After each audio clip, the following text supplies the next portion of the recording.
To be honest with you, the way I felt, death would have been a welcome gift. Rock legend Ozzy Osbourne has never shied away from controversy, but what he revealed just moments before his reported final days has left fans utterly heartbroken. Known for his wild persona and untamed career, Ozzy's latest confession is raw, emotional, and shockingly honest. The godfather of heavy metal and prince of darkness, Ozzy Osbourne, has passed away at the age of 76. As he faces the twilight of his life, the Prince of Darkness pulled back the curtain on decades of pain, regret, and truth he'd kept hidden.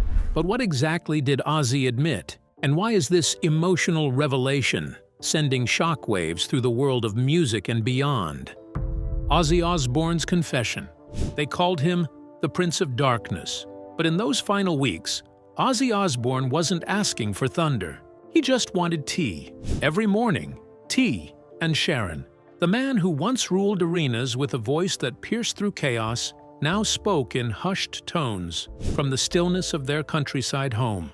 Not because he had nothing left to say, but because Parkinson's disease had turned every word, every breath, into effort. Yet the mind, still alive, still sharp, still crackling with the same wild spark that once lit up Black Sabbath's rise. That's all it is, just a name, Black Sabbath. Well, what do you do to relax? Smoke marijuana. There was something surreal about it all. His spine shattered from a fall, his muscles stolen by disease, yet his spirit never asked for pity. "This body's broken," he once said with a crooked grin, "but the brain's still partying." Behind those glassy eyes, memories surged like guitar riffs growing up in Aston, dodging soot and hunger, that first gig that nearly broke him, and the stormy brotherhood with Tony, Geezer, and Bill. He chuckled at the mess of it, at the madness, but his voice always trembled when it came to his kids, Kelly, Jack, Amy, and his grandchildren. "Promise me," he whispered to Sharon, "they'll remember the fire, not the flicker." That was late June 2025. Sharon didn't need to ask what he meant. The man she had watched rise, fall, relapse, and roar back again. He was asking for one last act of defiance, not against death, but against the image of dying. To be honest with you, the way I felt, death would have been a welcome gift. Ozzy didn't want to be remembered as a man in decline. He wanted one last roar, one final moment to burn bright, where it all began. And she knew. This wasn't just a request. It was the heartbeat of a dying legend. The next morning, she started making quiet calls, the kind that ripple across the music world without making noise. Ozzy couldn't tour. He could barely walk, but Sharon was going to find a way to give him back that spotlight. Just once. Just long enough for the fire to break through the fog. On July 5th, 2025, the impossible happened. Ozzy stood on stage one final time, reunited with his original bandmates for the Back to the Beginning farewell show. His voice, though weathered, still rumbled like it had something to prove. "You've got no idea how I feel," he told the crowd. But few knew it was his goodbye. 17 days later, on July 22nd, Ozzy was gone. The world mourned. Found out last night that he had passed so soon afterwards. It was kind of shocking. But for Sharon and those closest to him, that final show wasn't just closure. It was the answer to his final, heartbreaking confession. One that redefined how a legend says goodbye. But before we uncover the raw confession Ozzy made in those final moments, let's hit rewind. So, how did a rebellious kid from Aston become the godfather of heavy metal? Grab a seat, turn up the volume, and let's relive the madness from the very beginning. It was just wonderfully wild time. It was like one thing after another. It was a success. We had a lot of fun making them albums. From silence to scream, the rise of Ozzy Osbourne. Born on December 3, 1948, in Marston Green, England, John Michael Osbourne, later Ozzy, grew up in Aston, a rough, working-class suburb of Birmingham. Packed into a two-bedroom house with 6 siblings, life was loud, chaotic, and crushing. His mother worked double shifts at a factory. His father, a night shift worker, was present in body but too tired to offer much else. Ozzy's early years were swallowed by poverty, noise, and a silence no one dared to break. School was no escape. With undiagnosed dyslexia and likely ADHD, he couldn't keep up. Teachers mocked him. Classmates bullied him. The nickname Ozzy started as a cruel joke. By age 14, overwhelmed by rejection, he attempted suicide. His father walked in, not to console him, but to beat him for the act. That moment didn't heal him. It hardened him. He dropped out of school at 15 and bounced between jobs: horn tuner, slaughterhouse worker, factory hand. At 17, he turned to petty theft, got caught, and landed in Winson Green Prison. The cop goes, when you finish shaking that thing, mister, your ass is in jail. I was thrown in jail till 6 o'clock in the morning, and as I got out of the jail. It was there, locked away, and nearly forgotten, that Ozzy tattooed his now famous name across his knuckles and nearly lost himself completely. But fate intervened. A prison radio played the Beatles' "She Loves You." It didn't just catch his ear, it cracked something open inside. "It was like God talking to me through the music," Ozzy later said. It was the first time he heard something that made him feel alive. That song didn't save him, but it planted the idea that maybe music could. By 1968, newly released from prison, he responded to a local ad from a band looking for a singer. With guitarist Tony Iommi, bassist Geezer Butler, and drummer Bill Ward, he formed Earth, soon renamed Black Sabbath. Inspired by horror films and working-class rage, their sound wasn't entertainment. It was a warning. Their 1970 debut, Black Sabbath, dropped on Friday the 13th. Critics hated it. Fans couldn't get enough. Songs like Paranoid, War Pigs, and Iron Man hit nerves the industry didn't even know existed. Ozzy's voice wasn't trained or polished. It howled, it rattled, it felt real. He didn't master music theory. He mastered pain. Yet even success couldn't quiet the storm inside him. He spiraled into addiction and was eventually fired from Black Sabbath in 1979. But instead of disappearing, Ozzy came back louder. His solo debut, Blizzard of Oz, in 1980, featuring Randy Rhoads, spawned hits like Crazy Train and Mr. Crowley, and proved he wasn't just a band member, he was a movement. In 1982, he married Sharon, his manager and the anchor in his chaos. Together, they faced arrests, relapses, and near-death experiences, including a brutal ATV crash in 2003 that nearly killed him. I'm just gonna go lap around the field.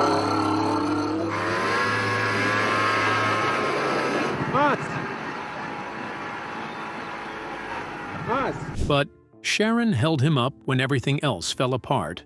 Then came The Osbournes in 2002, a chaotic, hilarious, and strangely intimate reality show that revealed the man behind the myth. Viewers saw a stumbling, vulnerable father fumbling with a remote. Still raw, still real, and undeniably human. Ozzy sold over 100 million records, co-created Ozzfest, and was inducted into the Rock and Roll Hall of Fame. He won Grammys and earned stars on the Walk of Fame in both Hollywood and Birmingham. But no award meant more than survival. Beneath every scream and spectacle was that same boy from Aston, scarred, lost, and just trying to be heard. And behind that final roar, the one that shook the world one last time, stood the woman who never left his side. Let's uncover the life they built together. The unbreakable bond that carried Ozzy home. Ozzy and Sharon Osbourne's love story wasn't built on perfection. It was built on survival. From the outside, they looked like rock and roll's most chaotic couple. Wild headlines, outrageous fights, and an MTV reality show that turned their family into pop culture icons. But beneath the madness was something far stronger, a partnership forged in fire. Nation, Ozzy, how proud are you of Sharon? I can't believe it myself. She's just amazing. Sharon wasn't just Ozzy's wife. She was the architect of his second act, the steady hand behind his whirlwind, the one person who never blinked, no matter how dark things got. They met in the late 1970s, when Sharon was still the daughter of Don Arden, Black Sabbath's manager. But by 1982, she had married the band's wildest member, and what followed was both legendary and harrowing. From drug overdoses to public breakdowns, Sharon stood firm while Ozzy spiraled. Ozzy using alcohol or drugs, asshole, a complete asshole. She didn't just love him, she managed him, fought for him, and pulled him back every time the edge looked too close. Through every high and every crash, she was there, not just beside him but in front of him, paving the way forward. And when the cameras arrived in the early 2000s, the world finally got to see what made them so magnetic. The Osbournes wasn't just a reality show, it was a revelation. Fans who had never listened to a single Black Sabbath song suddenly found themselves rooting for the grizzled rocker with the slurred words and the foul-mouthed, fiercely loyal woman who kept the house from falling apart. Their messy, hilarious, brutally honest home gave people something real, and Sharon became a star in her own right. But time has a way of rewriting roles. By 2003, Ozzy had been diagnosed with Parkinson's disease. For years, they kept it quiet, only going public in 2020 when it became impossible to hide. From that moment on, the focus shifted. The concerts became fewer, the interviews heavier, and through it all, Sharon took on a new role, not as the firebrand manager or quick-witted TV host, but as Ozzy's protector. Due to... I know I proposed, but I don't know where or when. Do you remember the second? No, Any of them? no. She spoke openly about how hard it was to watch him struggle. She knew their days on the road were behind them. "We just want to live our life," she said in one interview, her voice soft, not just with fatigue, but with quiet goodbye. She never said it outright, but the way she held his hand during those final interviews spoke volumes. Sharon understood the clock was winding down. In those final weeks, Ozzy made a quiet request, something deeply personal, something he needed before finding peace. Sharon never revealed exactly what it was, but whatever it involved, she carried it like a sacred mission. Because this wasn't just about preparing to say goodbye. It was about making sure Ozzy could face the silence on his own terms. Loud, defiant, unforgettable. And as Sharon moved quietly behind the scenes to fulfill Ozzy's final wish, the world began to remember just how deeply his voice had shaken music, culture, and generations of outcasts who found themselves in his scream. The legacy that refused to fade. Ozzy Osbourne didn't just make music, he created a movement. His voice wasn't pitch perfect, but it was painfully honest. From the very first growl with Black Sabbath to the raw anthems of his solo career, he wasn't trying to be polished, he was trying to be real. And that truth,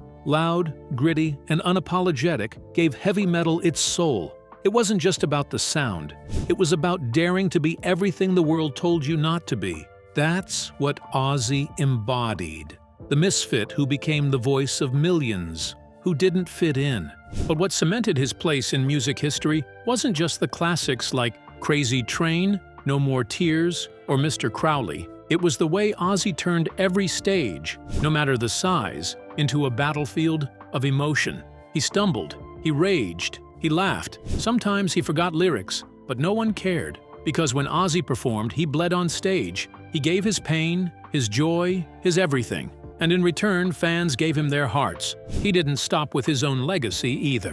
In 1996, alongside Sharon, he created Ozzfest, a thunderous, unpredictable festival that became the launchpad for future legends. Bands like Slipknot and System of a Down found their voice under the shadow of his empire. When the mainstream shut them out, Ozzy opened the gates. He wasn't just holding the torch, he was lighting more along the way. And yet, his most unexpected chapter began in the most ordinary place, his living room. When the Osbournes aired on MTV in 2002, it shattered expectations. The bat-biting, stage-storming metal god was now a confused dad, yelling at remotes and muttering through serial mishaps. Millions tuned in, not just for the madness, but for the heart. Ozzy didn't perform for the cameras. He just existed. And somehow, that made him more legendary. Vulnerable, still chaotic, but now also kind of endearing. This duality was Ozzy's magic. He was the madman and the father, the pioneer and the punchline, a survivor of addiction, scandal, and self-destruction, never pretending to be perfect, That raw honesty earned him a rare honor. Inducted into the Rock and Roll Hall of Fame both as a solo icon and as part of Black Sabbath. His name lives on the Hollywood Walk of Fame, and more importantly, on the streets of Birmingham, the city that broke him, built him, and ultimately claimed him. So as his health waned and the end loomed closer, Ozzy wasn't just craving rest. He was crafting a legacy, a farewell not in tears, but in thunder. Sharon knew exactly where that final roar had to rise, back in Birmingham, where it all began. But what if Ozzy's fiercest battle wasn't on stage, but in silence, behind closed doors?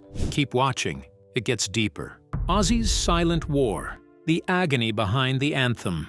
While headlines only recently turned solemn, Ozzy's body had been quietly breaking down for years.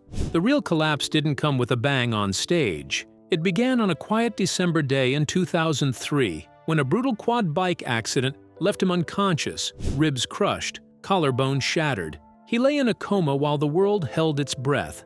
When he finally woke, it wasn't to the cheers of a crowd. It was to a body riddled with metal rods and nerves that no longer responded like they used to.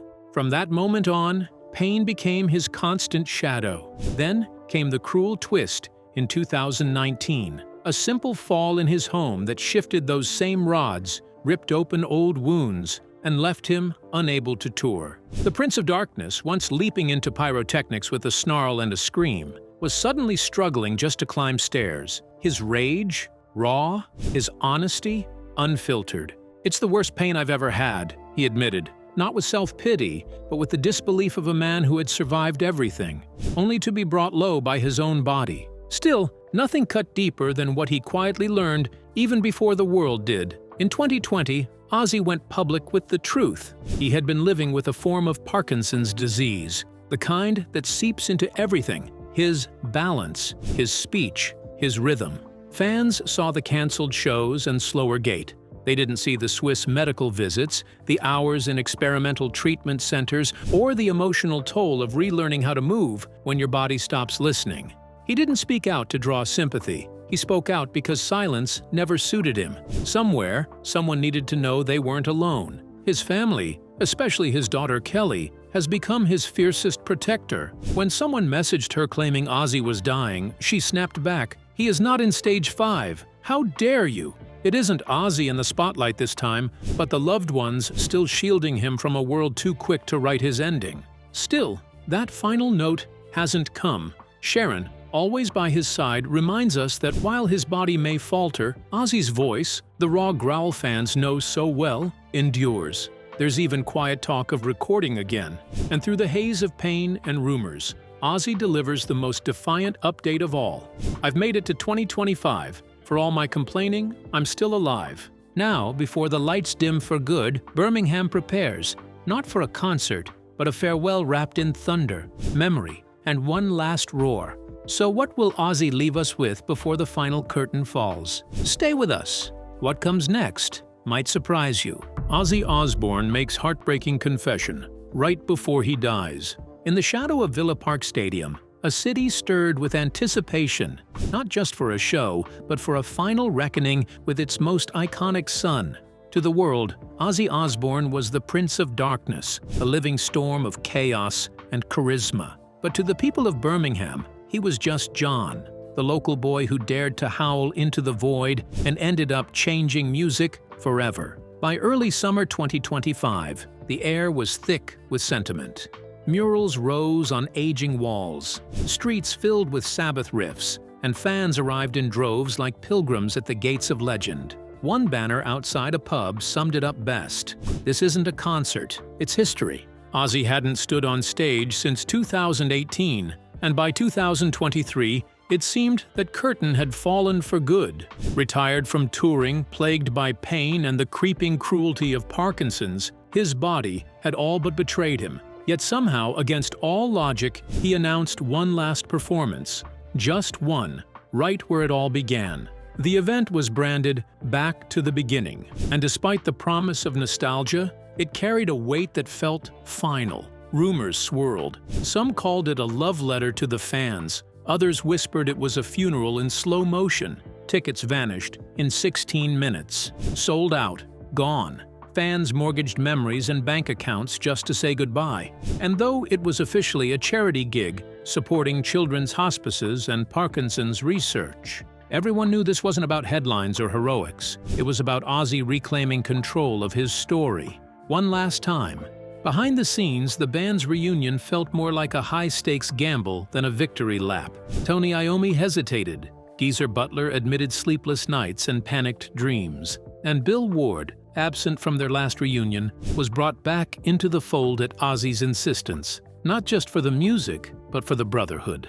"We started together, we end together," Ozzy had said. But even as excitement mounted, trouble brewed. Livestream licensing fees crushed public watch parties. Support acts backed out. Rush, Soundgarden, even Jonathan Davis of Korn sent only a video. Sharon Osbourne clashed with one band over payment demands, reportedly kicking them off the bill with the promise to expose them later. Online, some fans speculated dark motives. Was this Sharon cashing in on Ozzy's name? Was it a farewell or exploitation? Yet, through all the drama, Birmingham stood proud. The city granted the original Black Sabbath members the freedom of the city. A litter of police puppies was named after them. There was a festival, a museum exhibit, and a mural signed by all four legends. The streets pulsed with reverence. Metalheads from every continent descended like it was the last Sabbath. And on July 5th, 2025, the world held its breath.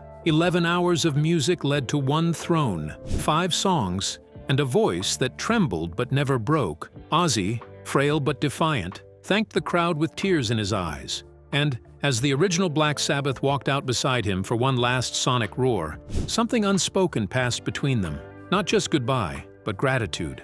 "I'm done, done, done." The goodbye that said it all. For fans who had followed Ozzy through the chaos and the calm, the final curtain didn't come as a surprise. It came as a full-circle moment. Just 2 weeks before his passing, on July 5th, Ozzy stood under the lights one last time. Shoulders slightly hunched, but spirit defiant. The venue buzzed with nostalgia, but those who truly knew his story could sense something deeper. This wasn't just another show.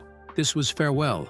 That night, Sharon Osbourne had called it Ozzy's full stop, a way for him to bow out not with silence, but with thunder. And Ozzy delivered, raw and real. Standing before the roaring crowd, he shouted the words that echoed like a final stamp on a legendary career. "I'm done, done, done. You gotta know when to call it quits." It wasn't a plea. It wasn't a tease. It was a declaration. Tony Iommi, ever the quiet backbone of Black Sabbath, confirmed what many were already feeling. "That's absolutely it," he said. "This was the final performance. We'll never do it again." A definitive closing chapter to a saga that had once felt eternal. And then, just 17 days later, it ended for real. On July 22nd, the news of Ozzy's death broke, quietly, without spectacle. Fans around the world woke to headlines that didn't seem real. How could someone so loud, so alive, suddenly be gone? But then they remembered that moment, that concert, that shout into the night. Some believe he knew, that the man who spent a lifetime cheating death had finally decided it was time to step off his stage. His goodbye wasn't whispered from a hospital bed. It was sung, screamed, and seared into memory under bright lights and thunderous applause. Clips from that performance have since gone viral, not just for the music, but for the feeling behind it. The way he moved, the way he looked out into the crowd, as if memorizing every face. The way Sharon stood backstage, her eyes never leaving him. It wasn't just the end of a concert. It was the closing act of a life that had already defied every expectation. There was no encore, no vague hint of a return. Just 3 simple words, "I'm done." And maybe in the quiet that followed, that was the truest thing he ever said.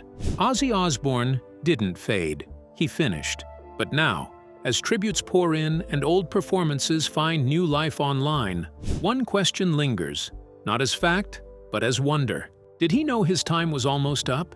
Did that final show serve as his way of giving us all one last gift? Whatever the answer, one thing is certain.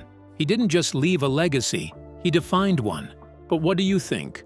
Was Ozzy's "I'm done" a stage farewell or a knowing goodbye only he understood? We'd like to hear your thoughts.